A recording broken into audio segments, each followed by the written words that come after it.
Evangelho de Marcos, 5º capítulo, nós leremos a partir do verso 35 e até o verso 43.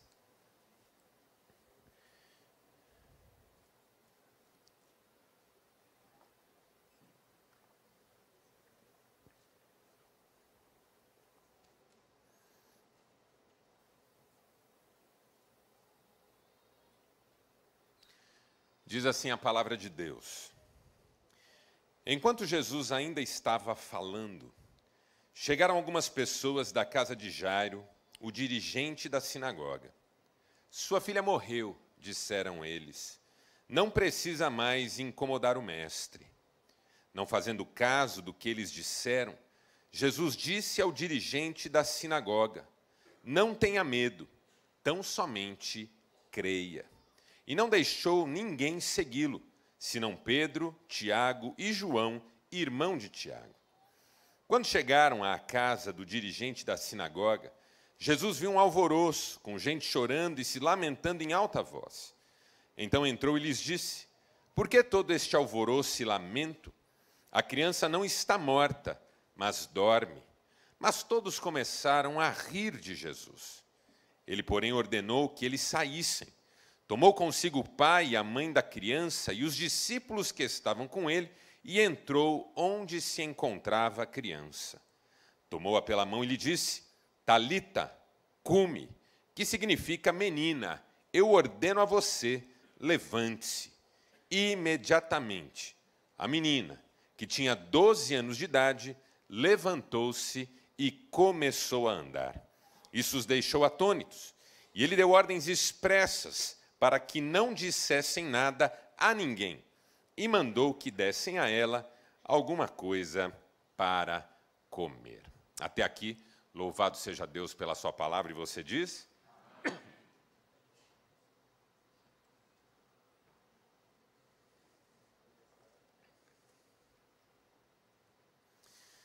Você já se deu por vencido, por vencida, em algum momento da sua história? Certamente que sim. Quando você finalmente chegou à conclusão de que não dava mais. Acabou. Hora de virar a página. Hora de recomeçar. Hora de abandonar determinadas motivações e tentar abraçar outras. Quando é que uma pessoa se dá por vencida? Quando ela não acredita que seja possível alterar as coisas, que seja possível mudar o quadro, que seja possível reverter uma situação, uma circunstância, um cenário. Eu já me dei por vencido algumas vezes na vida. Já tentei convencer a mim mesmo que melhor assim, ainda que o coração estava ferido, machucado, sangrando até. Dar-se por vencido não é fácil, porque não é uma questão de reconhecer que as coisas têm que ser como estão sendo. É uma questão de desistir. Porque as forças já não estão mais presentes, cansaço toma conta, enfim. Não dá para continuar. Poucas circunstâncias nos fazem sentirmos-nos vencidos. Uma delas é a morte. Quando ela vem ao final de uma enfermidade, de um tratamento, de uma luta pela sobrevivência. O texto que nós lemos nos coloca diante desse tipo de situação. Um pai que vinha lutando por sua filha, que estava enferma, à beira da morte, e foi ainda antes de ela falecer que esse pai foi procurar a ajuda de Jesus. O texto que nós lemos ele não começa exatamente no versículo que nós escolhemos para começar a leitura, o verso 35. Ele começa antes. Ele começa no verso 21 do capítulo 5. Quando esse pai chega até Jesus e pede para que Jesus vá visitar a sua filha, para estender a mão sobre ela e para curá-la, a fim de que ela continue vivendo. Talvez última alternativa desse pai. Talvez último esforço. Aquela última gota de esperança, que eu e você sabemos bem como é que é e como é que funciona. E é interessante que esse texto do Evangelho de Marcos, ele faz parte de um conjunto de textos que tem no centro de seu foco, de sua atenção, a questão da ansiedade. E eu vou explicar isso para você. Para você entender o que eu quero dizer, você precisa voltar, e não precisa fazer isso agora, apenas acompanhe o raciocínio, no capítulo 3 de Marcos, a partir do verso 20. O que acontece no capítulo 3 de Marcos, a partir do verso 20? A família de Jesus se levanta contra ele. Porque não entende o seu ministério. Porque acredita que ele está fora de si, uma vez que ele não tem tempo nem para comer. E esse levante da família é complicado porque o ministério de Jesus já vinha sendo marcado por alguns levantes. Você volta mais um pouquinho no Evangelho de Marcos, capítulo 1. Tudo que Jesus faz atrai uma grande multidão. É um sucesso. Só que no capítulo 2, primeiro verso até o capítulo 3, verso 6, tudo que Jesus faz atrai a hostilidade dos religiosos. Jesus cura um paralítico. Mas antes de curar o paralítico, ele perdoa os pecados. Os religiosos começam a perguntar quem ele pensa que é para perdoar pecados. Jesus anda com seus discípulos, ele colhe espigas com eles para que todos se alimentem. Os religiosos começam a acusá-lo de fazer o que não pode ser feito no sábado. Jesus alcança Levi, que estava sentado na coletoria. Levi chama uma série de pessoas para andarem com Jesus, e os religiosos começam a dizer, ele come e bebe com pecadores e publicanos, ele não é um homem de Deus. Ele come com seus discípulos, os discípulos de João vêm questionar-lhe sobre por que ele não jejua, e ele tem que explicar que ele não jejua porque o jejum naquele momento é uma tentativa do povo de antecipar a vinda do Messias, e uma vez que o Messias já está presente, o jejum não é necessário. Só que aqueles religiosos não são capazes de entender que Jesus é o Messias.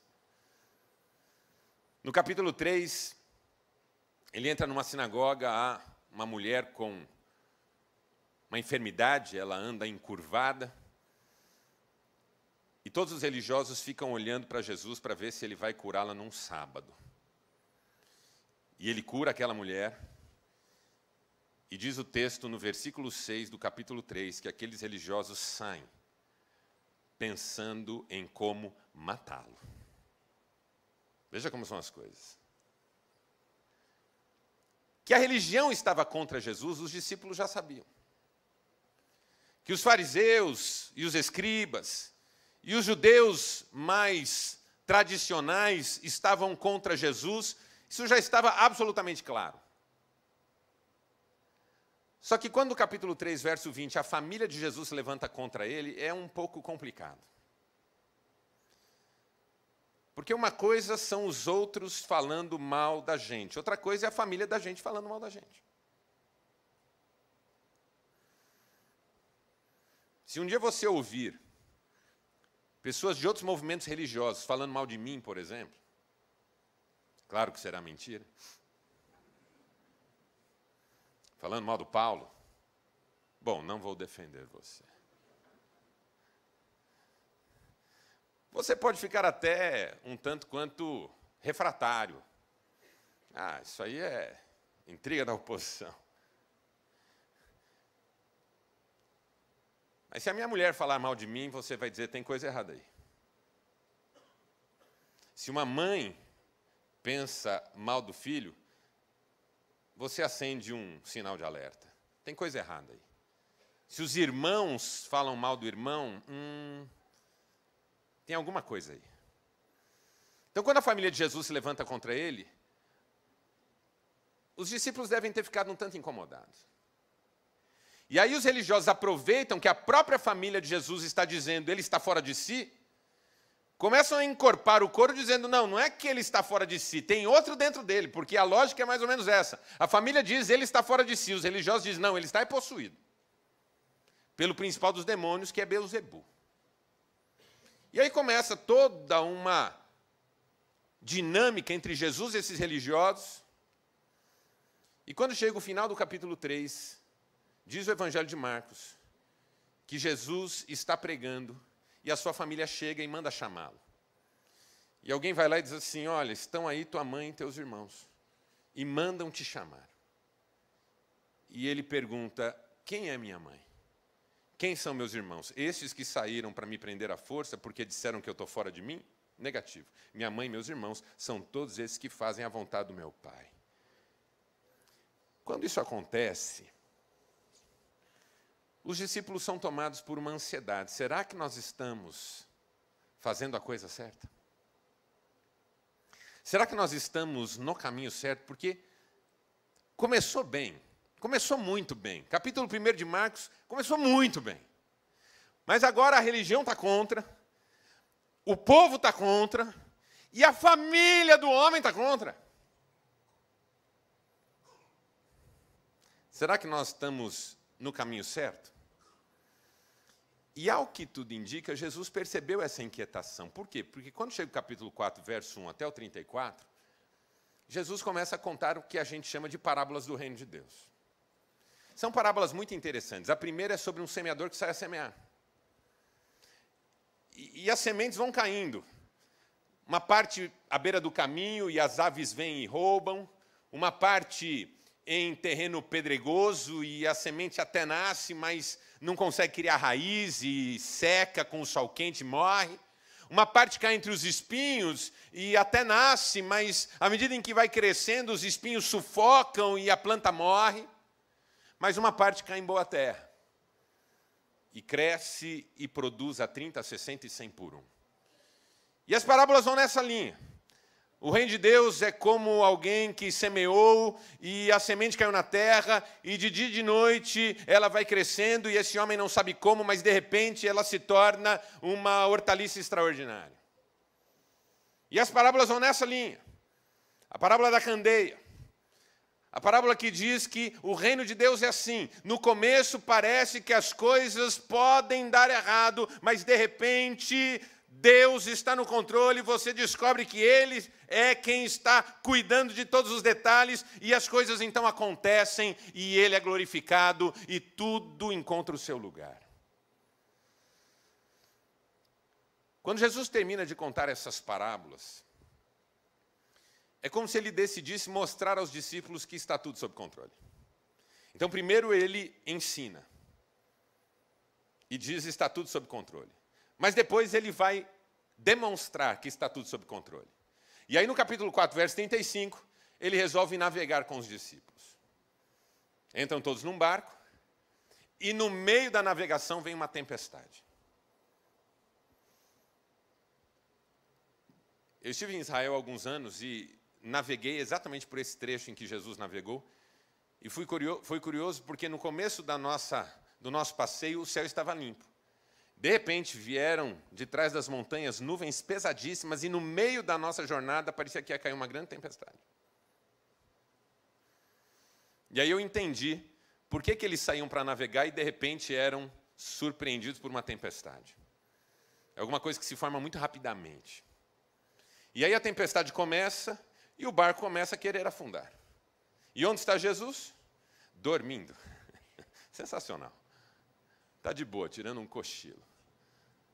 E os discípulos estão tentando salvar a embarcação e o mestre dormindo.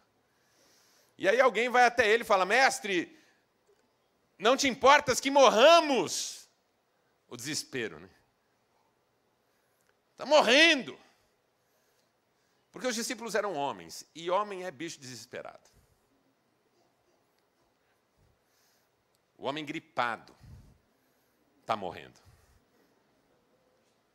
Eu, quando fico gripado, eu digo para a Cristiane, escreva minhas palavras, podem ser as últimas. Dia desses eu vi na internet uma frase deliciosa, falou assim, as dores de parto são tão fortes, tão fortes, tão fortes, que uma mulher quase chega a saber o que sente um homem quando está gripado. Aí mostrei para ela, foi que bobagem. Falei, bobagem não é ciência. Se está na internet é ciência. Desespero às vezes toma conta do coração, ainda que ele não siga uma lógica. Jesus está no barco, mas está dormindo. Os discípulos se desesperam. Não te importas. Por que Jesus dorme?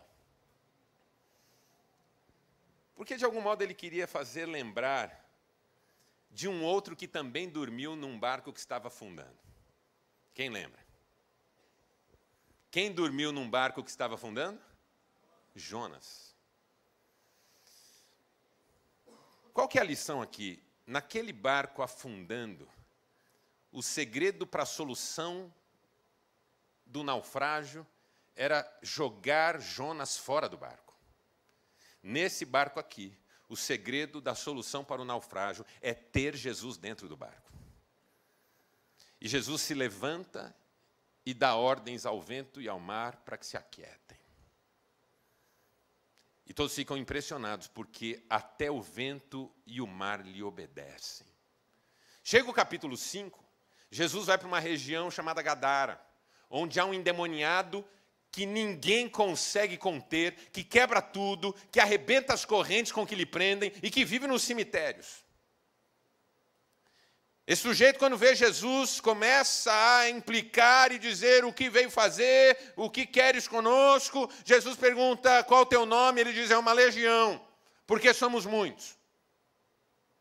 E Jesus repreende aquela legião, expulsa aqueles demônios para os porcos se precipitam, Jesus liberta aquele homem que passa a ouvi-lo em sã consciência. O texto diz que aquele homem ouve Jesus em sã consciência. Que coisa extraordinária. E aí vem o versículo 21 do capítulo 5.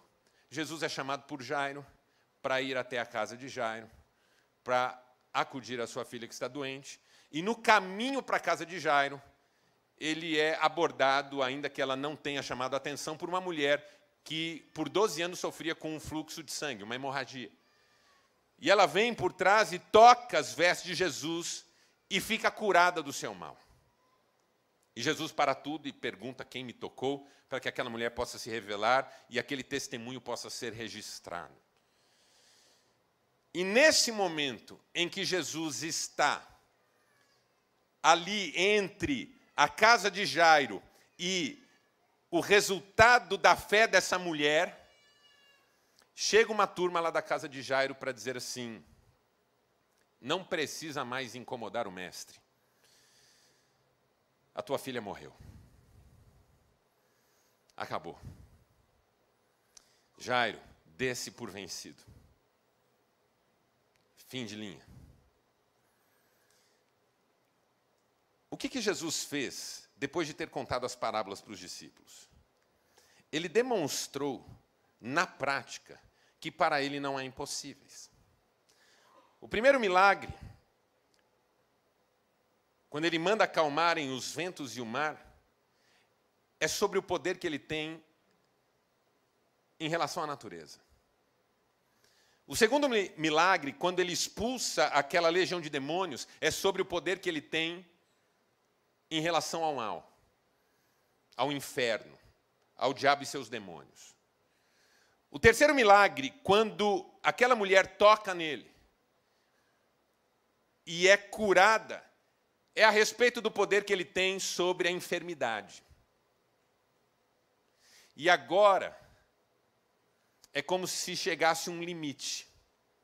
Porque agora não é mais sobre a força da natureza, agora não é mais sobre um endemoniado, agora não é mais sobre alguém doente, agora é sobre a morte. E a morte é o fim da linha.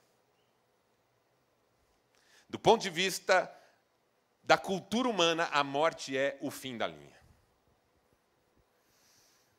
Mas Jesus queria que aquelas pessoas entendessem uma coisa: que quando se trata de confiar em Deus e experimentar o que Ele tem para a nossa vida, não existe fim de linha. Não há limite. Ele é poderoso para fazer infinitamente mais do que tudo que pedimos ou pensamos. Então agora ele vai até a casa de Jairo e dá ordem à menina morta. E ela se levanta. Porque aquele que tem poder sobre a natureza, que tem poder sobre os demônios, que tem poder sobre a enfermidade, também tem poder sobre a morte. Onde está a morte, a tua vitória? Onde está a morte, o teu aguilhão? Tragada foi a morte pela vitória. Nosso Deus tem poder sobre todas as coisas. Todas as coisas. Então a gente não desiste. A gente não desiste de crer. A gente não desiste de lutar. A gente muda. Desde que a gente tenha convicção de que é o que Deus quer. Mas a gente não desiste. Porque a gente sabe que o nosso Deus está no controle de todas as coisas. E Ele age em todas as coisas para o bem daqueles que o amam. Agora, quando os homens de Jairo vêm dizer para ele: não incomodes mais o mestre, a tua filha morreu. Começa todo um processo que Jesus quer trabalhar, não só na vida de Jairo, mas na nossa, sobre como nós devemos agir, como nós devemos nos portar, como nós devemos encaminhar a nossa vida, se queremos de fato ser pessoas que não se dão por vencidas pelas circunstâncias, porque sabem que maior é Deus do que as circunstâncias. É disso que se trata. Nós vivemos num mundo mau, nós vivemos num mundo difícil, nós vivemos num mundo em comoção e constantes convulsões, nós vivemos num mundo violento, nós vivemos num mundo em que o amor tem esfriado. Jesus, falando sobre o fim dos tempos, diz: o amor de muitos esfriará. Nós vivemos tempos competitivos, tempos de pressão, tempos em que cada um se sente pressionado por várias forças vindas de todos os lados.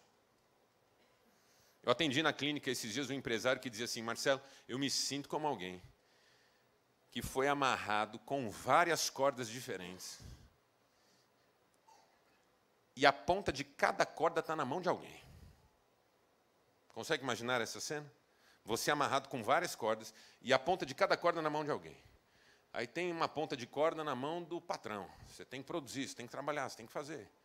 Tem uma ponta de corda na mão do cliente. Você tem que me atender, você tem que fazer o que eu estou pedindo, você tem que me ajudar. Tem uma ponta de corda na mão do credor. Você tem que me pagar, você não pode deixar de me pagar, você tem que me pagar. Tem uma ponta de corda na mão da esposa. Você tem que me amar mais, você tem que me ajudar mais em casa, você não está cuidando de mim. Tem uma ponta de corda na mão do filho. Você tem que me cuidar, você tem que ir no futebol comigo, você não está tendo tempo para brincar comigo. Tem uma ponta de corda na mão do pastor da igreja. Você tem que participar mais, você tem que fazer mais. Tem uma ponta de corda na mão da comunidade. Você tem que ajudar, você tem que participar, você não pode faltar. Tem uma ponta de corda na mão da sogra. Você fala: sogra, o que você está fazendo com isso? Ela fala: não sei, eu gosto.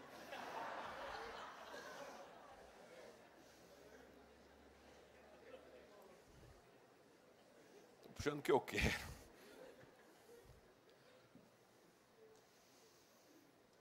E aquele homem disse para mim: parece que a qualquer momento eu vou tombar.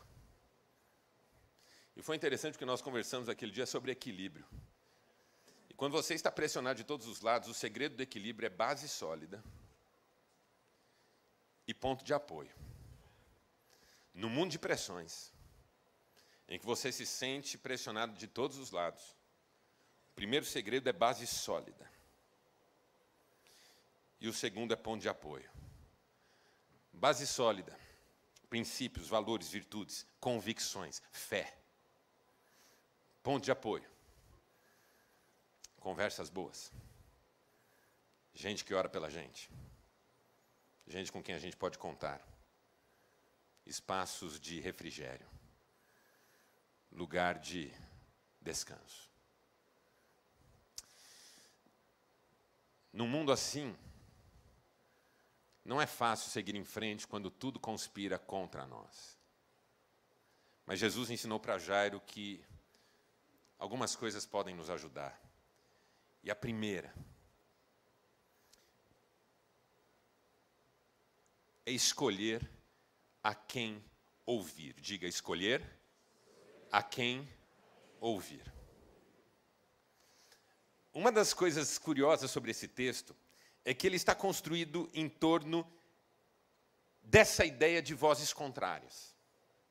Os homens chegam e dizem: não precisa mais incomodar o mestre. Tua filha morreu.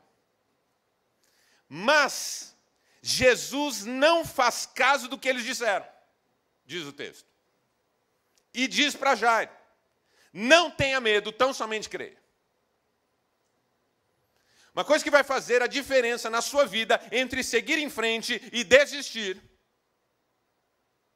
é a capacidade de discernir entre vozes alheias e a voz de Deus. O segredo do sucesso na nossa vida em muito está ligado a quem nós ouvimos. Num mundo de vozes estranhas, os que vão vencer serão aqueles capazes de ouvir a voz de Deus. José ouvia a voz de Deus. Isso foi tão forte na vida dele que quando ele interpreta o sonho do faraó e diz para o faraó: coloque agora homem sábio, capaz, inteligente, competente, à frente do Egito, para que ele administre o tempo de fartura e nada falte no tempo de fome. O faraó olhou para os seus conselheiros e perguntou: quem pode ser mais capaz, mais inteligente, mais sábio, mais competente do que esse homem com quem Deus fala? Você não faz ideia da revolução que sua vida experimentará quando você se tornar capaz de ouvir Deus falar com você. Deus fala conosco, irmãos. Jesus disse: as minhas ovelhas conhecem a minha voz. Os salmistas exaltaram a voz de Deus. O salmista diz: a voz do Senhor é poderosa. A voz do Senhor é como muitas águas. A voz do Senhor faz as corças parirem. A voz do Senhor desnuda o matagal. A voz do Senhor faz com que tudo se acalme. Deus fala pela sua palavra. No mundo de confusão, nós precisamos resgatar a palavra de Deus na nossa vida diária. Porque se tem um jeito com que Deus fala conosco insistentemente através da sua palavra.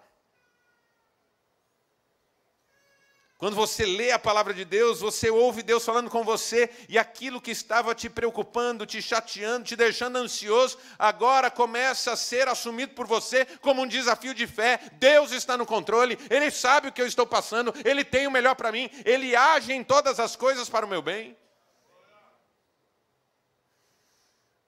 Ouvir Deus, porque as vozes, em algum momento, tentarão nos fazer desistir. Em algum momento, tentarão nos fazer viver aquém do que Deus tem para nós. As vozes muitas vezes nos desmotivam. Porque no mundo de mediocridades, ninguém quer ver ninguém vencer, entende isso?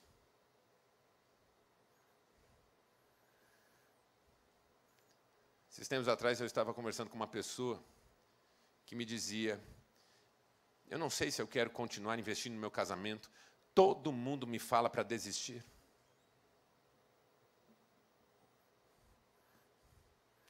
Eu perguntei: você consegue me dizer, desses que te falam para desistir, quantos estão felizes com o seu próprio relacionamento? Aí o sujeito parou e falou: não, a maioria já separou em algum momento. Eu falei: é assim que funciona. Quanto mais as pessoas estão descontentes com a sua própria vida, mais elas querem ver os outros descontentes também, porque é um jeito de nivelar por baixo, entendeu? Se eu fui derrotado, de algum modo, me alegra que o outro seja. Eu sou corintiano, imagina a minha felicidade hoje.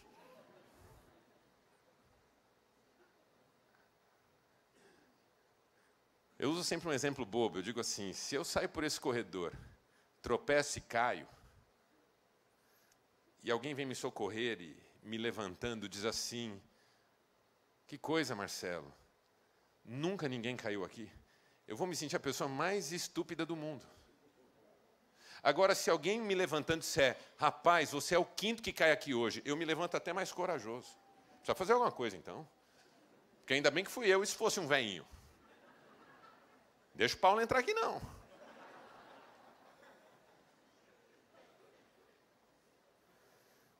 Por quê? Porque a desgraça alheia diminui a força da minha desgraça.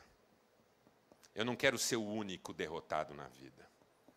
Então, não se assuste se pessoas que estão vivendo uma vida derrotada disserem para você que você não vai conseguir. Porque talvez elas até desejem isso, que você não dê conta. O texto se desenvolve em torno dessa ideia.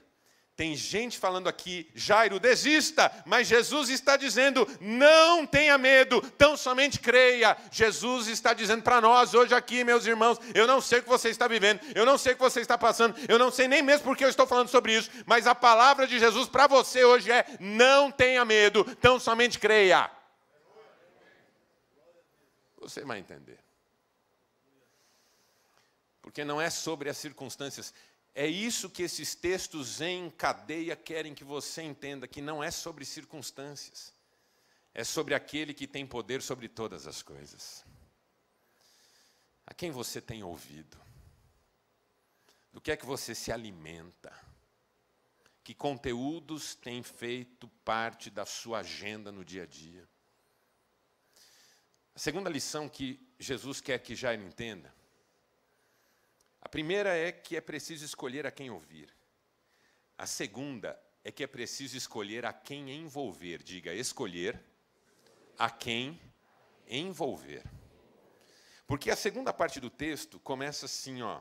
E não deixou ninguém segui-lo, senão Pedro, Tiago e João, irmão de Tiago. E depois, quando chegaram à casa de Jairo, Jesus viu gente chorando. Por que todo esse alvoroço e lamento? Jesus pergunta, a criança não está morta, mas dorme. Que é a mesma coisa que ele fala em relação a Lázaro. Eu vou lá despertá-lo. Só que aqui, diz o texto, todos começaram a rir de Jesus. Você tem ideia de um mundo em que as pessoas riem de Jesus? Veja, ele acalmou o vento e o mar. Ele expulsou um demônio que ninguém conseguia prender. Ele curou uma mulher hemorrágica, havia 12 anos sofrendo. E quando ele diz, eu vou fazer algo, as pessoas riem dele. É o que diz o texto. Ele, porém, ordenou que saíssem. É aquela tal história, se não vai ajudar, não atrapalhe. Mandou todos saírem. E quando todos saíram, ele tomou consigo o pai, a mãe da criança e os discípulos que estavam com ele e entrou onde a criança estava. Essa é uma outra questão. Não é só sobre quem você ouve, é também com quem você anda.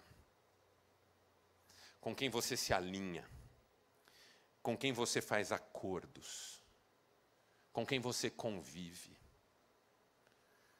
Quem você tem perto de você nos desafios. Um dos fenômenos que tem me assustado nessa atual geração, e é estranho falar isso numa igreja lotada, porque, de certo modo, isso parece distante de nós. Mas o que tem me incomodado, e eu vou explicar por que eu estou chamando isso de incômodo, é um número crescente de pessoas que começam a considerar que não precisam da igreja para viver a fé. Que não precisam dos irmãos. Porque como a nossa mentalidade contemporânea acabou se organizando de modo a entender o culto como alguma coisa que a gente consome, que a gente assiste, que a gente participa como espectador. Tanto faz se eu estou em loco ou se eu estou remoto. Tanto faz se a presença é física ou virtual. E nada contra você que está assistindo virtualmente. Mas cuidado. Porque a igreja não é só sobre cultos e assistir cultos e ouvir mensagens, é sobre serviço. É sobre ministrarmos uns aos outros com dons espirituais. É sobre dividirmos o que Deus tem feito na nossa vida. É sobre aconselharmos uns aos outros. Tem mais de 40 uns aos outros só nas cartas de Paulo. Não tem uns aos outros no secreto da minha casa. Não tem uns aos outros comigo, evitando relacionamento. Não tem uns aos outros comigo fugindo do corpo. Ser crente não é sobre ouvir os melhores pregadores e acompanhar cantando as melhores ministrações de música. Ser crente é sobre ser instrumento vivo e de bênção nas mãos de um Deus que usa os mais frágeis, os mais fracos, os mais incapazes, porque o poder é dele e não nosso. Ser crente é sobre dizer: eis-me aqui, envia-me a mim. Então eu preciso dos meus irmãos, porque é nesses momentos em que eu sou fortalecido. Não é sobre onde se serve o melhor prato, é onde eu posso ajudar na cozinha. É isso que é ser igreja. Isso aqui é um momento importante, único, abençoado, mas não é tudo. É um momento de ensino. Nós estamos aqui dissecando a palavra para amá-la ainda mais, porque eu não sei você, mas quando eu vejo tanta riqueza na palavra de Deus, eu amo a palavra de Deus ainda mais. Porque a palavra de Deus é vida. Mas também é desafio, também é chamado, também é comissionamento, também é envio. Por que Jesus faz todo mundo sair? Porque quem comigo não ajunta, espalha. Essa é uma frase que ele diz: quem comigo não ajunta, espalha. O Rick Warren escreveu um livro chamado Uma Igreja com Propósitos. Nesse livro ele fala uma frase que eu acho deliciosa. Ele diz assim: quem ajuda a remar o barco não tem tempo para balançá-lo. Quando você ajuda, você tem compromisso com o sucesso do empreendimento, da jornada, da visão. É aqui que a gente pensa: meu Deus, eu quero ser uma bênção nas mãos de Deus. Porque Ele é digno da minha vida, da minha dedicação. Jesus faz todos saírem porque tem hora na nossa vida que a gente tem que começar a pensar: onde é que a gente quer estar? Fazendo o quê? Com quem? Por isso que o primeiro salmo começa dizendo: bem-aventurado o homem que não anda segundo o conselho dos ímpios, não se detém no caminho dos pecadores e nem se assenta na roda dos escarnecedores. Antes, ele tem o seu prazer na lei do Senhor e na sua lei medita de dia e de noite. Esse homem será como uma árvore plantada junto a ribeiros de águas, que dá o seu fruto na estação própria e cujas folhas não caem. Tudo que ele fizer prosperará. Os ímpios não são assim. Os ímpios são como a palha que o vento dispersa. Por isso, os ímpios não permanecerão no juízo, e nem os pecadores na congregação dos santos. Porque o Senhor conhece o caminho do justo, mas o caminho dos ímpios perecerá. Esse é o Salmo 1. É o Salmo que abre o livro dos Salmos, para nos dizer que se nós queremos andar e seguir em frente, nós vamos precisar de gente que queira andar e seguir em frente. Porque gente para remar contra não falta. Se eu não estou enganado, foi Clarice Lispector que disse: sozinho você vai mais rápido, mas junto você vai mais longe. E terceira lição que Jesus trabalha com Jairo aqui é sobre escolher como queremos viver. Diga: escolher como queremos viver. Quando ele está no quarto da menina, ele trabalha com algumas ideias. Primeiro, menina, eu ordeno a você, levante-se. Note o verbo levantar aqui. Esse verbo aparece inúmeras vezes no Novo Testamento, sobretudo no ministério de Jesus. Levante-se. Levante-se, tome teu leite e ande. Levante-se. O tempo todo Jesus manda se levantar. Por quê? Porque é uma espécie de símbolo sobre esse movimento de sair da zona de conforto. Aqui não é nem uma zona de conforto, é o lugar de morte. Mas Jesus ordena a menina que levante-se. Quando ela se levanta, diz o texto, ela começa a andar. E eu chamo a sua atenção para o verbo andar. O verbo andar é um verbo que aparece inúmeras vezes no Novo Testamento. O apóstolo Paulo diz, andeis no Espírito, e não satisfareis as concupiscências da carne. Ele diz, também andemos nós em novidade de vida. Andar com Deus. E depois o terceiro verbo, deem a ela alguma coisa para comer. É sobre se levantar, é sobre andar e é sobre se alimentar. O que é que vai fazer você seguir em frente? Primeiro, se levantar todas as vezes que cair. O meu provérbio preferido, eu vou dizer para você hoje aqui o meu provérbio preferido. Diz assim, ainda que um justo caia 7 vezes ele tornará a erguer-se. Porque não é sobre quantas vezes você cai, é sobre quantas vezes você se levanta. E hoje Deus vai levantar pessoas aqui, que estão caídas, prostradas, abatidas. Porque o nosso Deus é um Deus que levanta o caído. Andar, seguir em frente, ter sonhos, perseguir alvos, assumir desafios. Viver é andar, é caminhar, a vida é um caminho. Um autor chamado Hans Urs von Balthasar. Eu acho tão legal a pessoa chamar Hans Urs von Balthasar.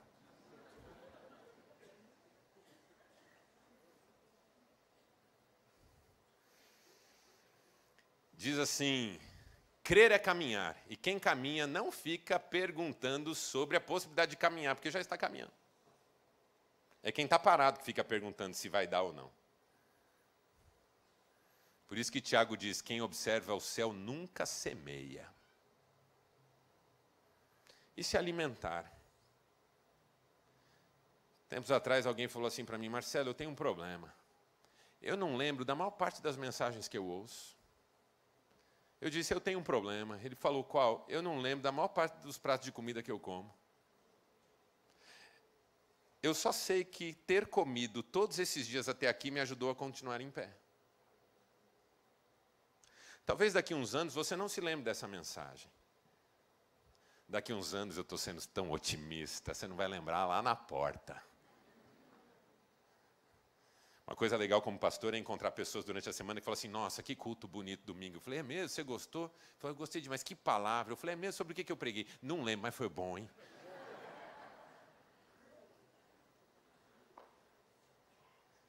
Mas não é sobre a gente se lembrar, é sobre que a gente precisava comer essa comida hoje, para ter força e continuar lutando, na certeza de que o nosso Deus nos concederá a vitória. Agora, sabe onde essa história termina? Não termina com essa menina ressurreta. Essa história termina no capítulo 6, primeiro verso até o verso 6. Porque esse bloco do Evangelho de Marcos termina quando Jesus entra em Nazaré. E quando Jesus entra em Nazaré, a expectativa, veja, ele que acalmou a tempestade, ele que expulsou uma legião de demônios, ele que curou uma mulher doente, 12 anos doente, ele que ressuscitou uma menina, o que é que ele preparou para a cidade onde ele foi criado?